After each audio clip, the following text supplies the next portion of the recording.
Interoception is the awareness that we have of bodily sensations. So this can be things like feeling butterflies in your tummy when you're nervous, or feeling warm-hearted when you connect with someone.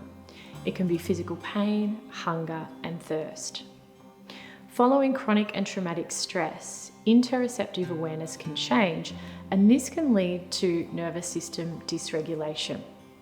So then on one end of the spectrum, you may become hyposensitive to sensations, and on the other end of the spectrum, you may become hypersensitive to sensations.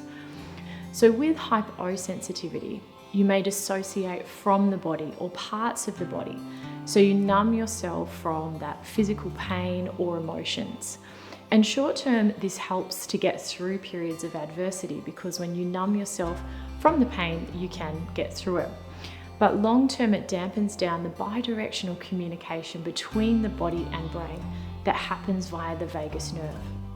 So with the vagus nerve, 80% of its fibers are sensory, which means it's carrying information from the organs like the gut and the heart up to the brain. The brain takes in this information, and then it influences how the 20% of those fibers come back down into the body. So that will change the beats of our heart, our breathing rate, and also our digestion.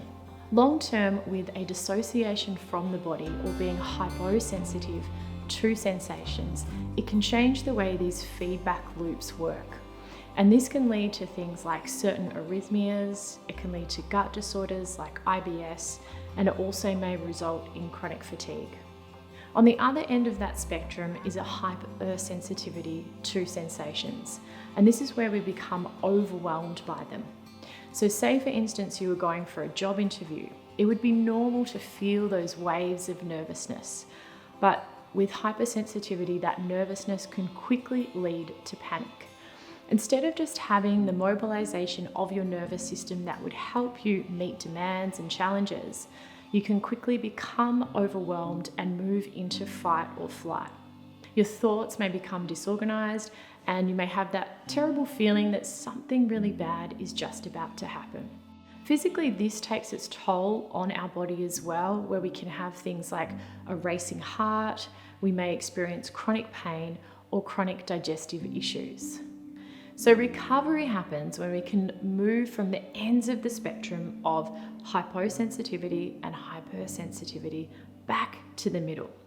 So although we may feel unpleasant sensation as we meet challenges or face demands, we don't cut off from our body and become flat, shut down, disconnected, or depressed. And we also don't feel overwhelmed or move into hyperarousal, where we become anxious, angry, and reactive. We can feel those unpleasant waves of sensations, but we're able to act in the interest of our values, and we can still think clearly and still make good choices. Practicing interoceptive awareness helps us to improve the vertical integration between our body, our survival brain in the lower centers, and our thinking brain in the higher centers. As we practice interoceptive awareness, we're engaging parts of our brain known as the insula and the ACC.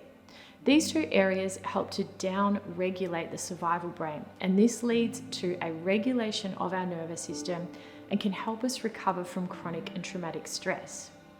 It also helps us to engage the vagus nerve. So this moves us into the state where we feel calm, balanced, and centered.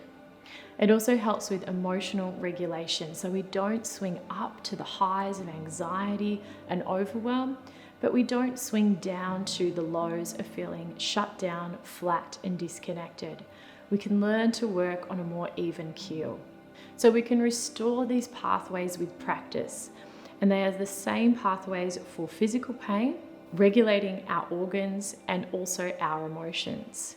So with time and practice, we'll actually improve our psychological and our physical well-being. And this is the key to creating a powerful shift that can really help us to recover from chronic and traumatic stress. If you'd like to learn more about interoceptive awareness, I'll pop the link below this video.